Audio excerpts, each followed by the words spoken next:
Yo les gens, c'est SP et vous êtes sur Quoi de Neuf Ciné. Aujourd'hui, on parle de House of Dragon, épisode 3.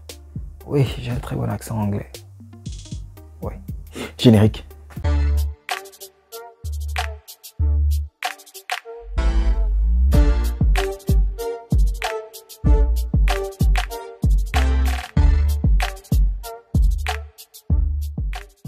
Alors ce troisième épisode, qu'est-ce qu'on en a pensé? Épisode extrêmement intéressant, épisode extrêmement violent. Violent de par ses scènes, intéressant de par ses scènes et de par ses intrigues. Donc oui, l'épisode 3 qui commence avec une très bonne scène d'introduction. On voit un prisonnier qui est en train de se faire maltraiter par, je sais pas moi, le roi des crabes ou je sais pas qui, comment il s'appelle là. Et puis après, il est en train de gueuler là. Va te faire foutre, je vais jamais te supplier, patati et patata. Mon allégeance va au Targaryen et patati et patata. Et pendant qu'il est en train de parler, il y a le dragon qui descend du ciel, chevauché par, comment il s'appelle lui, l'oncle de Rhaenyra. J'ai encore oublié son nom, merde. Il arrive là, très belle scène. Le gars, il fout le bordel. Il crache le feu à gauche, il crache le feu à droite. Il va jusqu'à écraser le mec qui était en train, il n'y a même pas 2 secondes, qui était en train de leur jurer fidélité, d'accord? En fait, j'ai comme l'impression que la série est beaucoup plus gore que la série originale, j'ai envie de dire ça comme ça, beaucoup plus gore que Game of Thrones, parce que il y a beaucoup plus de scènes de sang, on nous montre des boyaux, voilà et tout. Et je me dis que ouais, cette série, ça va aller vachement loin, ça va aller vachement vite. Juste après cette scène, il y a la scène de l'ellipse qui nous présente le roi et sa nouvelle famille. Alors oui, le roi, il s'est marié à la meilleure amie de Rhaenyra. J'ai encore oublié le nom de la meuf, oui. Donc le roi il s'est marié à la meilleure amie, il lui a plombé 2 gosses, déjà le premier il a 2 ans, et puis l'ellipse est vraiment très vite faite. Hein. Encore une fois dans cette série, j'ai comme l'impression qu'on ne perd pas de temps, on est réellement, on passe, en fait, on va directement à l'essentiel, on n'est vraiment pas dans la perte de temps. Quitte à faire une ellipse de 1 an, de 2 ans, de 3 ans, et ben écoute, on le fait, c'est également un élément que j'aime bien dans la série. Donc, juste après la scène du bord de mer, on a tout de suite, 2 ans plus tard, la scène du roi et de sa nouvelle famille. Donc le roi, la nouvelle reine, le moutard qui a été plombé il y a 2 ans. Donc le gars il est déjà grand, c'est comment il s'appelle lui? Aegon 2 ou Aegon 2e du nom, je sais pas trop. Donc c'est un petit. Le roi a enfin un garçon, oui. Ce qui va soulever beaucoup de problématiques autour de l'épisode comme on le verra un peu plus tard. Et en même temps, la reine elle est enceinte, donc preuve que le roi n'a pas dormi. Oui. Après tout, écoute, il a de la chair fraîche, il a de quoi éviter de dormir, quoi. Donc, l'essentiel de la série se passe donc au bois du roi. Là-bas, ils y vont pour chasser Rhaenyra, le roi, la nouvelle femme, le moutard. Donc, ils y vont pour la chasse avec tout ce qui va avec les bannerets et consorts et consorts. Et l'ambiance de la nouvelle famille est plutôt tendue parce que entre Rhaenyra et sa nouvelle pote qui est devenue sa belle-mère, l'ambiance n'est pas tout à fait ce qu'on pourrait dire charmante. Voilà, c'est des petites piques à gauche à droite, toujours le visage serré, toujours la mine serrée. Après, il faut comprendre. Écoute, si ton père se tape ta meilleure pote, et puis du jour au lendemain, comme ça, il te dit ce sera ta belle-mère. Normalement, voilà quoi, tu restes pas ami avec elle, en tout cas pas à ce que je sache. Après, bon, ça dépend des gens, ça dépend des mentalités, ça dépend des familles. Donc voilà un peu. Au bois du roi, ça se met bien. Et comme les 2 précédents épisodes, cet épisode-là aussi s'accentue sur l'héritage du roi. Oui. Le roi ayant un fils, tout le monde s'attend à ce qu'il revoie sa position quant à son héritage. Justement, tout le monde attend qu'il change d'héritier officiellement. C'est-à-dire parce qu'actuellement, c'est Rhaenyra depuis le 2e épisode. Et maintenant qu'il y a un garçon, l'idée c'est que le mec il change d'héritier officiellement pour passer à Aegon. Et donc pour ce faire, l'idée donc c'est de se débarrasser de sa fille de manière intelligente. Donc en l'envoyant en mariage. Oui. Et pour cela, l'un des candidats qu'on nous montre, sinon le premier candidat, sinon le seul même qu'on nous montre, ah non, il y a un second, un potentiel, mais je vais en parler tout à l'heure. Donc le premier candidat qu'on nous montre comme ça, c'est bien sûr un Lannister. Oui, un Lannister. D'ailleurs, je les attendais depuis le premier épisode des Lannister.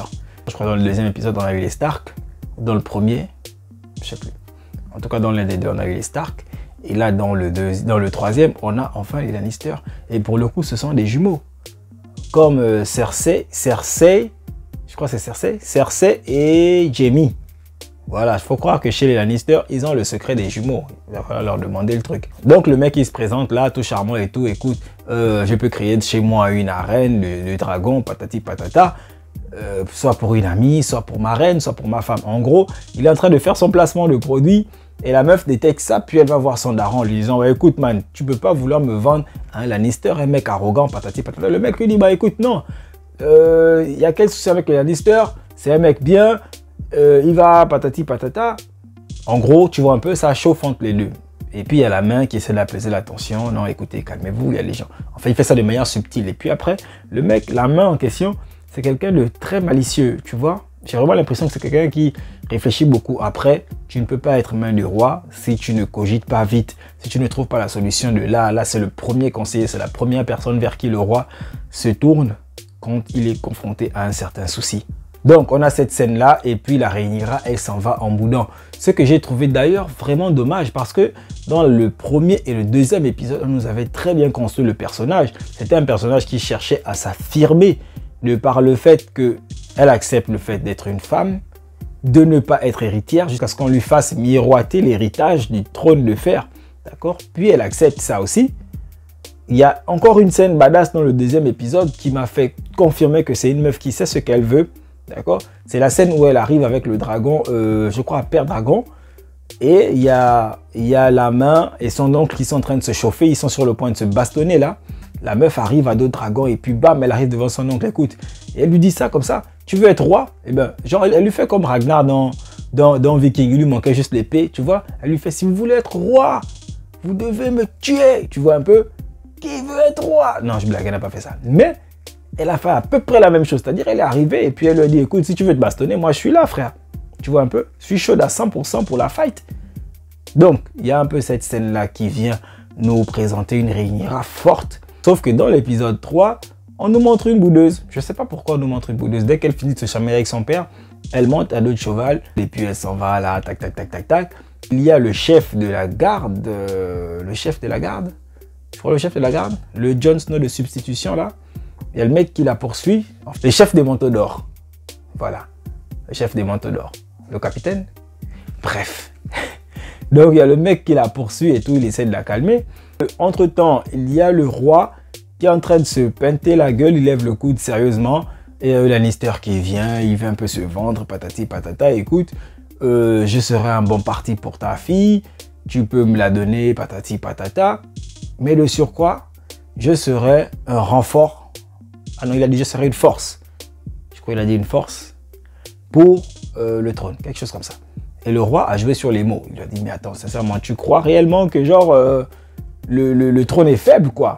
Écoute, va te faire foutre avec ta proposition, tu comprends? Parce qu'il lui dit ça comme ça, clairement. Va te faire foutre avec ta proposition. Qui t'a dit que parce que j'ai un fils maintenant, je vais déshériter ma fille, patati patata. Écoute, barre-toi. Il lui sort ça comme ça, cache, devant les gens. Encore que bon, je sais pas s'il a crié, je me souviens plus bien. Mais moi, si on m'avait dit ça, tu vois, je serais parti en soum-soum, tu vois un peu. Donc, il lui dit ça comme ça. Et puis après, il y a un autre mec qui vient, ou la main, ou un autre mec, je sais plus, celui qui lui avait proposé, au roi d'épouser la petite fille de 12 ans. Voilà, il y a ce mec qui vient la laisser conseiller. Et puis il lui dit comme ça au roi, il y a moyen que ta fille puisse épouser le fils de... je connais plus son nom là. En tout cas, la meuf qui voulait devenir reine en même temps que le roi actuel. Voilà. Donc, il y a moyen que ces deux-là se marient. Et le roi, il se met à bouder et il lui dit, écoute mon pote, dégage, tu vois. Il y a également la main du roi qui est venue lui dire, bon frère, il y a moyen de trouver une solution, tu vois, il y a une solution qui va faire en sorte que plus personne ne vienne te demander la main de ta fille. Et l'idée, c'est de marier son fils Aegon, qui a 2 ans dans la série, à sa fille. Tu vois jusqu'où les gars, ils sont tellement malades dans la série. Il fallait que le roi de je sais pas combien d'années se marie avec une gosse de 12 ans. Là, c'est la meuf de 17 ans sur un gamin de 2 ans. Tu vois que c'est un peu chaud. C'est vraiment un peu chaud. Encore que, je te l'accorde, dans le lore de la série, dans la mythologie même de la série, tout ça c'est permis parce que ça permet de préserver, on va dire quoi, le sang pur même, tu vois un peu, de la royauté. Non, mais il faut admettre que c'est glauque, tu vois un peu. Tu imagines aujourd'hui, on te dirait d'épouser un gosse de 2 ans. C'est quand même bizarre, voilà. Et bien, ça laisse penser que les gens sont pressés de voir le roi partir. D'accord? Le mec vient tout juste d'être roi et tout le monde vient lui proposer le moyen de faire asseoir, on va dire quoi, quelqu'un d'autre sur le trône, le moyen d'entrer dans sa famille, histoire de prendre du galon, tu vois un peu. Ça, c'est un peu dommage. Laissez le mec souffler. Ça fait qu'à un moment donné, le mec, il se met à douter de lui-même, il se met à douter de ses choix, il se met à douter du choix porté sur sa fille. Tu vois? Et de l'autre côté, il y a la fille, donc Rhaenyra, qui s'est enfuie, poursuivie par le pseudo Jon Snow, là, je sais pas, le chef de la garde, donc qui s'est enfui dans la forêt. Du coup, le mec réussit à la rattraper en 2-2 au bord du lac. Mais au moment où il décide de la ramener, subitement, la route s'est allongée, le chemin s'est allongé. Du coup, ils ont fait 10 minutes pour partir là où ils étaient dans la forêt et 2 jours pour revenir au camp. Tu vois? Et pendant qu'ils étaient dans la forêt, il y avait le sanglier et tout. Le sanglier a chargé sur eux. Tac, tac, tac, tac, tac. Et c'est la meuf qui l'a buté à coups de couteau parce qu'elle est badass. Oui. Et à quoi ça a servi au fait cette scène? J'ai pas très bien compris. Est-ce que c'était pour nous montrer qu'une petite dame d'1,50 m et de 50 kg peut éliminer un sanglier à coups de couteau? Je sais pas. Donc il y a un peu de ça. J'ai pas bien compris le truc. Sur le retour, la meuf elle tombe sur un cerf blanc. Mais parallèlement à son père qui était en train de douter de son choix, la meuf elle aussi également était en train de douter. Enfin c'est comme ça que moi j'ai compris. Elle est en train de douter d'elle. Est-ce que je mérite vraiment d'être la reine? Tu vois, elle est en train de douter d'elle. Jusqu'à ce qu'au retour de la forêt, elle tombe nez à nez avec un cerf blanc qui est selon la mythologie un symbole de réussite, un symbole de prospérité, un symbole de grandeur et donc de royauté. Oui. Et du coup, il y a le Jon Snow de substitution qui veut dégainer son épée, genre écoute, je vais me faire le cerf ou je sais pas, ou l'antilope, je sais pas ce que c'est. Donnez-moi ça en commentaire. Voilà, donc il dit genre que je vais me le faire. En tout cas, c'est ce que laisse penser son action. Et la meuf le bloque, elle lui dit non, non, non, non, non, c'est tout. Tu vois, là, on a vu un cerf, tu vois, on sait c'est qui le boss, tu vois un peu. Bon, elle dit pas ça, mais c'est ce que ça laisse penser. Et moi, c'est comme ça que je le comprends, parce que de l'autre côté, il y a son père qui, si jamais il avait attrapé un cerf blanc, ça aurait prouvé que son fils de 2 ans, enfin selon lui, ça aurait prouvé que son fils de 2 ans est bel et bien appelé à devenir le roi. Du coup, je pense qu'il aurait changé d'héritier. Alors que pendant la chasse, il est tombé sur un cerf, mais pas un cerf noir, un cerf brun. Ou noir, je sais pas. En tout cas, il est tombé sur un cerf et il a buté. Ce qui l'a grandement déçu, vu son visage. Parce que quand il est arrivé, écoute, il y a un cerf, il y a un cerf, il y a un cerf. Il vient vite avec sa lance et tout de suite, il regarde. Ah, mais le cerf, il est pas blanc. Écoute, il est brun. Donc, il le dead et ils retournent tous. Pendant qu'ils sont en train de bouffer, et à la meuf qui arrive avec son sanglier attaché à son cheval, elle arrive là, fièrement. Ouais, regardez-moi bien, bâtard. Écoute, tu vois. Elle est avec son sanglier, tac, tac, tac, tac, tac. Elle arrive, tac, elle rentre au calme. Donc, outre cette agitation plus ou moins calme, on a de l'autre côté la guerre qui se passe contre le roi des crabes ou le prince des crabes ou le chef des crabes, je ne sais pas trop. Là-bas, et c'est chaud. Le frangin du roi, donc l'oncle, qui est sur place censé apporter un renfort, tu vois.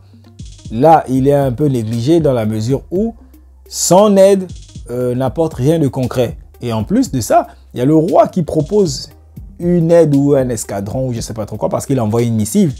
Et le messager, il se fait sérieusement tabasser par l'oncle en question, juste du fait de l'aide proposée par le roi, tu vois. Et après ça, il fait quelque chose, mais vraiment un truc jamais vu, tu vois. Il traverse, il monte dans sa pirogue là, tac, tac, tac. Il arrive tranquillement dans le camp ennemi, tout seul, avec une épée, sans son dragon. Il arrive là-bas, drapeau blanc, tac, tac, tac, tac. Et après, au moment où on vient, genre, le désarmer, de dire, bah écoute, ouais, c'est bon, c'est cool. Il y a le roi des crabes qui sort, tu vois. Et quand les mecs viennent pour lui retirer ses armes, il sort son caf, il plante dans la tronche du frangin qui est là. Il y a du sang, il se met à buter tout le monde. Bon, c'est un peu facile, tu vois. Parce qu'il y a des archers, il y a des gens qui viennent à gauche, de partout en fait. Le mec, il s'est pris pour Jon Snow. Tu vois, il se met à buter tout le monde. Tac, tac, ouais, c'est pas le boss. Il découpe tout le monde. il y a des flèches qui viennent et aucune flèche ne le touche. Et c'est au moment où je me dis, mais bordel de merde, c'est pas normal que quelqu'un court sous une pluie de flèches et aucune flèche ne le touche. C'est là, il y a une flèche qui le touche, tac. Tu vois, brrr, le gars il tombe, tranquille. Et puis il y a les mecs qui se ramènent là et tout. Et pendant que les mecs se ramènent, il y a son équipe qui arrive. Et là, ça commence à fighter, super fight tranquille. Il y a un autre dragonnier qui vient, cartonne boule de feu suprême, souffle infernal du dragon, tac, tac, tac, tac, tac, ça brûle tout le monde. Je me suis dit que les dragons n'étaient que dans la famille royale. Mais là, il se trouve que tout le monde en a un peu. Et voilà, d'ailleurs, à ce propos, j'ai l'impression également que les dragons ont perdu de leur sacré. Tu vois un peu, de leur aspect terrifiant. Je ne sais pas s'il faut dire ça comme ça. Tu vois dans Game of Thrones, rien que quand le premier dragon se pointe, frère, tout de suite tu te chies dessus. Mais là, j'ai envie de dire que c'est... Je sais pas. C'est pas encore quelque chose d'hyper rare. Et l'expérience prouve que plus quelque chose est rare, plus il y a de l'intensité, plus on en veut, plus c'est effrayant de l'avoir. Tu vois ce que je veux dire? Mais là, franchement, les dragons, voilà. En plus, même le dragon rouge, il fait pas spécialement peur. On dirait un serpent ou je sais pas quoi. On dirait Shenron dans Dragon Ball. Oui, petit clin d'œil comme ça à la communauté du plus grand manga de tous les temps. Chapeau. Voilà. Il y a l'oncle qui finalement n'est plus sur le point de mourir parce qu'il se fait transpercer, je crois, 2 fois avec des flèches. Et il va dans la caverne du roi des crabes là. Et en 2-2, il ressort de là, tiens-toi bien, avec un morceau du roi des crabes. Il le tient par la main. Et il le traîne au sol. Tac, tac, tac, tac, tac, au calme. Il y a les boyaux qui dépassent. Et voilà, j'ai buté le roi des crabes, tranquille. C'est moi le boss. Et je crois que ça va encore faire asseoir sa suprématie. Tu vois un peu, ça va lui apporter des alliés. Je crois. Le soutien de certaines personnes en tout cas. Je crois. Voilà. Et puis ça termine avec une très belle scène. Le roi qui dit à sa fille, écoute, tu vas te marier. D'accord, mais ce sera à toi de choisir avec qui tu vas te marier. En gros, si tu veux, c'est de la prise de tête en fait. C'est juste la prise de tête. On te fait croire que tu décides de quelque chose, mais en fait, tu ne décides de rien. Et d'ailleurs, c'est ce que la femme du roi lui dit. Donne-lui l'impression que c'est elle qui choisit. Parce qu'au final, ce que nous, on veut, c'est qu'elle se marie en fait. Peu importe avec qui c'est, tant mieux si ça nous rapporte des bénéfices, tu vois. Mais en vrai, peu importe avec qui c'est. Et j'ai comme l'impression que elle va finir par choisir le Jon Snow de substitution là. Je crois. Je crois. On est là ensemble. Regardez seulement. Suivez mon regard. Suivez mon regard. Donc, je pense qu'il y a ça. Et en plus, ce que j'aime bien dans les 3 épisodes déjà que j'ai regardé, en vrai, jusque-là, je ne peux pas te dire c'est qui le méchant. Le vrai méchant, le boss de la série. Parce que vu comment Rhaenyra réagit quand elle est contrariée, il se pourrait que ce soit elle la méchante. Tu vois, à la fin. Quelque chose comme ça. Je dis ça, je dis rien. Voilà, mais si j'ai raison, le Nganga suprême, je vois l'avenir. Tu vois un peu. Donc, en vrai, c'est un peu ça. On ne sait pas qui sera le méchant. Est-ce que ce sera l'oncle? Est-ce que ce sera la main du roi? Parce que oui, la main du roi, c'est un excellent manipulateur. Il nous fait un peu le truc à la... Il s'appelle comment le daron de Cersei, là, qui, bien que Cersei réussissait à faire peur à tout le monde dans le game, mais quand son daron arrivait, tu comprends, elle se chiait dessus, elle se mettait au pas. Pareil pour Geoffrey et toute la clique, tu vois. Le seul qui essayait un peu de lui tenir tête, c'était Tyrion. C'était mon préféré d'ailleurs. Tu vois, et la main du roi actuel est exactement comme lui. Tu vois, comme le daron Lannister. C'est la même vibe, c'est le même esprit, la même tendance à manipuler les gens. Tellement il a de l'emprise sur sa fille de 17 ans que la meuf est partie jusqu'à se marier avec le roi. Un daron d'un peu plus d'une 50aine d'années. Tu vois le truc? C'est pour dire à quel point dans Game of Thrones, on est dans la manipulation, on est dans la perfidie, tu vois un peu. Il faut vraiment être loin dans la tête, tu vois. Il faut vraiment être loin dans la tête pour pouvoir être dans ce milieu-là, tu vois un peu ce que je veux dire. Voilà. Donc, il y a le roi à la fin qui dit à sa fille, écoute, à un moment donné, j'ai douté, c'est vrai, mais je ne vais jamais te défaire de ton héritage. Tu vois un peu, dans une certaine mesure, il la rassure. Mais ce que je ne comprends pas, c'est si la petite se marie, elle est obligée de partir chez son mari. Ça fait qu'elle libère le trône. Et voilà quoi, son frère en hérite. Mais encore une chose qu'on ne dit pas clairement dans la série, c'est pourquoi il est mauvais que ce soit une femme qui prenne le trône. Tu vois? On ne nous dit pas ça clairement. Hein? On dit que si c'est une femme qui prend le trône, écoute, il y aura l'anarchie, il y aura ceci, il y aura cela, il y aura des guerres.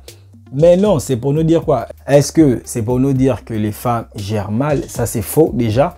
Parce que de mon expérience, je sais que les femmes gèrent très bien. Peut-être même elles gèrent mieux que les hommes. En vrai, je le lis comme ça, tu vois un peu. Et puis, est-ce que c'est également pour nous dire que les femmes sont plus susceptibles à la mort que les hommes? Ça encore, c'est faux. Parce que les femmes vivent beaucoup plus longtemps que les hommes. Tu vois? Est-ce que c'est pour nous dire que parce qu'une femme, lorsqu'elle tombe enceinte, bon, en même temps, à l'époque, on l'a vu avec la reine dans le tout premier épisode, les femmes qui mouraient l'accouchement, est-ce que c'est pour nous dire que si jamais la meuf est reine et puis elle est enceinte et puis pendant l'accouchement, complication, elle meurt, son enfant meurt, plus d'héritier, anarchie totale, est-ce que c'est ça? Si c'est sur ce point, oui, ça se tient.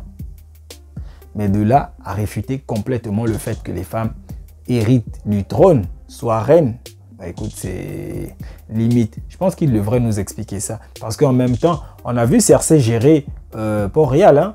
C'est vrai que c'était compliqué, mais on a vu Cersei gérer Port-Réal. Après, il y a eu Daenerys qui devait gérer Port-Réal. Bon, encore que Daenerys, c'était un cas à part. On sait que chez eux, les frangins et les frangines, tu vois, tu vois ce que je veux dire? Et c'est normal que ça sorte des enfants un peu super zinzin, tu vois un peu, mais franchement, voilà quoi, c'était limite. C'est limite. Donc voilà ce que j'avais à dire par rapport à cet épisode extrêmement chaud, extrêmement violent. Voilà quoi, je t'invite à me dire ça également dans les commentaires ce que toi tu en as pensé. Mais avant ça, tu n'oublies pas abonnement, like et puis voilà, commentaire comme je disais au début. Donc voilà, je te laisse pour l'instant, c'était SP, allez ciao, tchuss.